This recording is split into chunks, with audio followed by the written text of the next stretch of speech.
Jack Ryan, Shadow Recruit, tells the story of Jack Ryan, an ex-Marine who works as a financial analyst for the CIA and ultimately gets involved in the action. And while in the moment the film is certainly enjoyable, the moment you start thinking about it is when you realize that it is a film that is heavily flawed. Because the film certainly had the potential to almost be intelligent and actually give a larger message regarding some of the events that it decides to tackle, but really it relies on basic conveniences in order to tell its story, and it does so for what? Considering the fact that it never really presents anything new or fresh to you. Now, I'm certainly not saying that the film is a mess by any means, but really the thing is it has so many issues, the prime issue being the lead character, that is Jack Ryan. Because we get to know very little about Jack Ryan. The thing is, while he is certainly a symbol for a patriotic and hardworking American, at the end of the day, he is so devoid of emotion. And ultimately, Jack Ryan is reduced to an object in this larger world that literally feels like a point-and-click game, if you will, wherein he goes from one place to another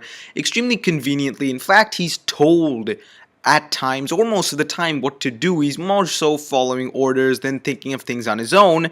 And a lot of the events that occur actually occur because of a lot of other people, and they're in fact glossed over rather than shown to you, which feels like there are several conveniences for the main character that is Jack Ryan. Because ultimately, it is the rest of the CIA doing 90% of the work, wherein he is just an object that happens to be at the center of things, without him actually executing all that much. But the instances where you connect with him and understand his motivation is when we are introduced to his relationship and his girlfriend at this point in time, that is portrayed by Keira Knightley. Because it's their relationship that only has any kind of arc through the story of this film. Really, if for nothing else, it's the one thing that people can actually get attached to, despite the fact that I believe they took too long to introduce it, and in fact there were moments where they were showing aspects of the relationship that weren't particularly interesting. And we have the quote-unquote villain portrayed by Kenneth Branagh, who really, as a character, you know and understand nothing about. The thing is, the film, especially with Kenneth Branagh's character,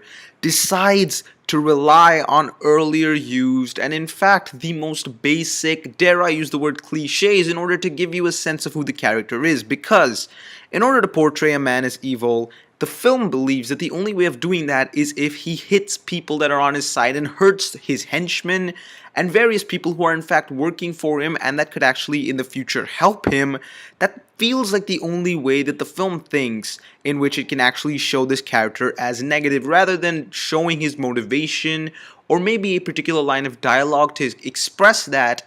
It decides to rely on the most convenient and effortless thing in order to show it. And while the film certainly takes time to get going, I believe that there is a certain moment after which the film gets relatively enjoyable, although you're just going with the flow of events after a point. It certainly leads to what I would define as a relatively intense and satisfying conclusion, but really, the issue is that this film has this extremely large plot regarding how Russians want to economically drain America, and this is a form of cyber terrorism, if you will, which I thought was interesting, and there was a lot more they could have delved into, especially in a particular scene wherein the CIA has access to images of pretty much everyone and their locations, in which they could have given a slightly larger message, considering they want to undertake such a large-scale devastation. Because this genuine plot has an extreme amount of potential and is actually put across in a relatively interesting manner, the film believes that it can lay back on even the most basic things. For example, if Jack Ryan is on a computer, you just have to believe that it's processing things, and you just have to believe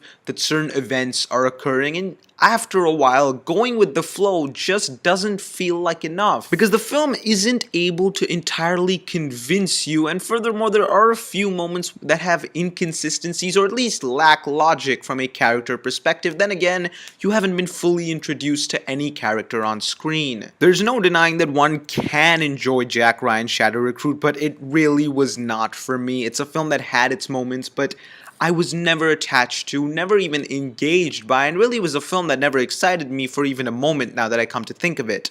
I'm going to give Jack Ryan's Shadow Recruit a double no.